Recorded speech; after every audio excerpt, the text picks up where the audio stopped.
With the worldwide coronavirus outbreak and the cancellation of any and all cycling events in the foreseeable future, should we be adjusting our training, and is it even a good idea to be training right now, or will that put our immune systems at risk? We're going to jump into the science on how training affects your immune system, and I'll talk about how to adjust your training accordingly given this year's shifted cycling schedule. This is one of those cases where actually taking a look at the science completely shattered my preconceived notions on this topic, so you won't want to miss this.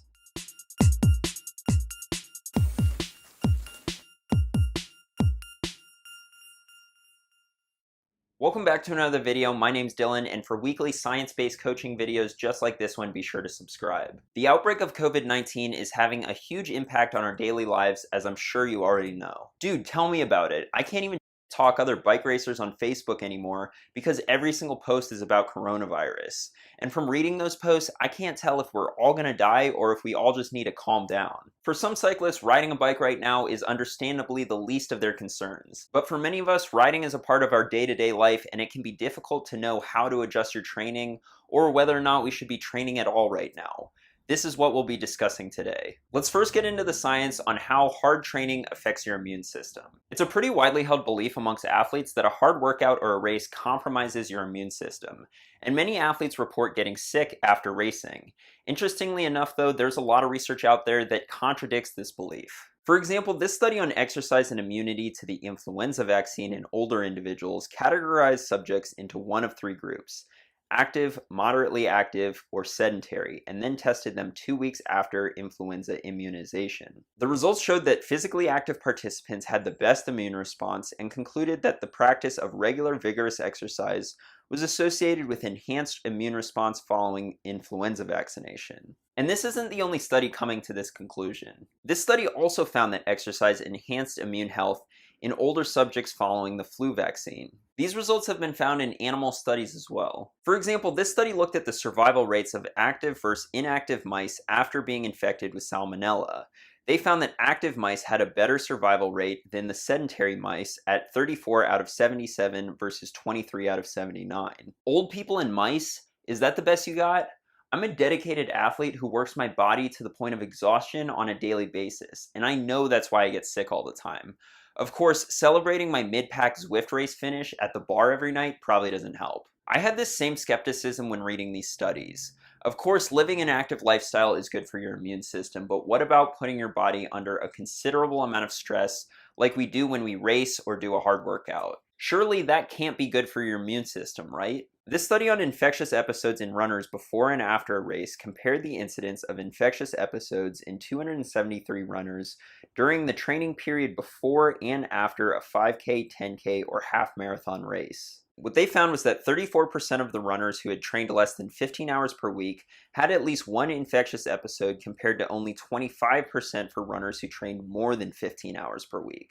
Basically, those who trained more got sick less. On top of this, during the week following the road race, runners did not report an increase in infectious episodes as compared to the week prior to the race. They concluded that runners with a more serious commitment to regular exercise may experience less infectious episodes than recreational runners because of both direct and indirect effects on immunosurveillance. In addition, the stressful race experience does not appear to increase risk of acquiring an acute respiratory infection. And again, it's not just one study coming to this conclusion. This study reported better immune function in marathon runners over sedentary controls. And both these studies on large groups of ultramarathon runners reported that these athletes report fewer missed days of work or school due to injury or illness. Although on a side note, they do appear to have more stress fractures involving the foot, which is absolutely shocking news to hear from a group of people that run 161 kilometers for fun. In all seriousness, if any athletes are severely stressing their body through exercise, it's ultramarathon runners.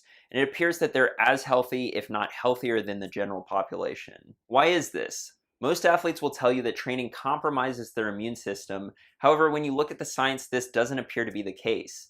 If anything, exercise is immune boosting. In this 2018 review on debunking the myth of exercise-induced immune suppression, they deconstructed the open window hypothesis that states that a short window of time after exercise, your immune system is compromised. As it turns out, limited reliable evidence exists to support the claim that vigorous exercise heightens risk of opportunistic infections, and the dramatic reductions to lymphocyte numbers and function 1 to 2 hours after exercise reflects a transient and time-dependent redistribution of immune cells to peripheral tissues, resulting in a heightened state of immune surveillance and immune regulation, as opposed to immune suppression. Basically, it's a misconception to label any form of acute exercise as immunosuppressive.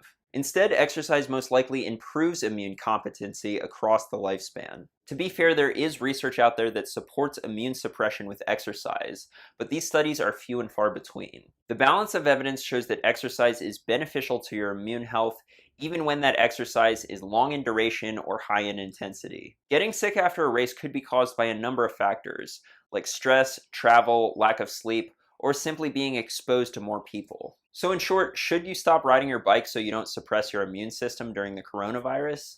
No, not at all. If anything, you should continue riding your bike to improve immunity, especially in this time of high stress. This study on physical activity, stress, and self-reported upper respiratory infection found that highly stressed people, particularly men, appear to benefit more from physical activity than those with lower stress levels. Now, some countries like Italy and Spain are currently not allowing cycling outdoors, not because they're worried that cyclists will catch the coronavirus while riding, but because they want to minimize the number of hospital visits from people in cycling-related accidents. This is also the idea behind the flatten the curve slogan that you've been hearing. If we all practice social distancing, then coronavirus won't spread as fast, and we won't overwhelm our healthcare system. This is super important right now and is the reason for races being canceled, and also why you should probably stay away from big group rides or ride indoors. But it's also a good reason to be especially careful if you do decide to ride outside. The last thing that you want now is a trip to the hospital, both for yourself and for the people suffering from the virus who require hospitalization and need treatment. Wait, so you're saying I shouldn't attempt the double black diamond drop on Farlow for the first time on my hashtag solo quarantine ride? With all that being said, the race season, or for those of you who don't race, the group ride / let me show my riding buddies how much faster I am than them season, is canceled for the foreseeable future. Many of you have been training all winter in preparation for this, and now you've got no butt to kick. What do you do now? Do you keep training full steam, adding intensity to your training program as if racing is right around the corner, or do you hold off and revert back to base training mode or even off-season mode for that matter? Here are my suggestions. Maintaining intensity for too long will lead to a fitness plateau. This is why we generally do it in the months preceding the race season. Given that there won't be any racing for some time now, I would hold off on making intensity the focus of your training. Many of the races that were scheduled for the next couple months, if they weren't just outright canceled, are now rescheduled for the late summer or fall. If the race season even ends up happening, those races will of course run on top of the races that are already scheduled for that time of year, meaning that'll be a very busy time for racing. If you are planning on racing this year, that's your new season and when you want to peak. That effectively means that right now is the base season. Some of you have already been racking up big miles over the winter for months though. Should you just continue doing that or perhaps do something else? Here are the two approaches that I'm taking with the athletes that I coach. If you've been training hard all winter, revert back to off-season mode. Why should you do this? Because pushing yourself for months with no break will likely lead to a plateau or burnout, and by the time you get to September, you'll be struggling. There's a couple reasons for this. One explanation could be changes in blood values. This study looking at blood parameters of top-level cyclists over the course of a year found that hematocrit and hemoglobin concentration decreased throughout the season and then returned to baseline level in the off-season. That jump back up you see in November is when pros commonly take a break. There's also exercise-induced changes in hormone levels. For example, this study on hormone responses of pro cyclists during competition looked at 9 riders from 2 teams during the Vuelta. Blood samples from these riders were taken before the race and then after week 1, 2, and 3. What they found was that starting testosterone levels were lower in the team that had more racing days in the previous month, and testosterone further decreased in both teams each week throughout the race. Now, of course, this is over a 3-week Grand Tour, and most of us don't train that hard.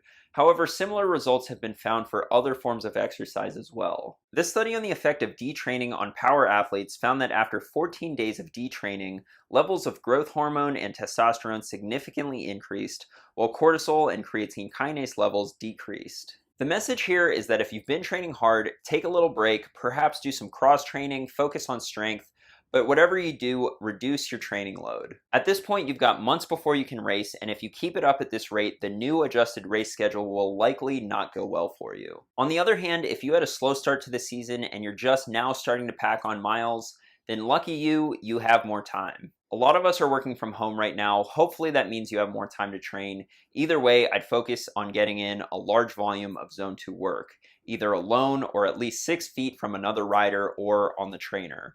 Great time to work on that mental fortitude. Thanks for watching. Everybody stay safe and stay healthy out there. I'll try to see if I can put out videos more frequently for you guys to watch while you socially isolate yourselves. If you like this video, be sure to give it a like, subscribe, and share it with your cycling friends. I'll see you in the next one.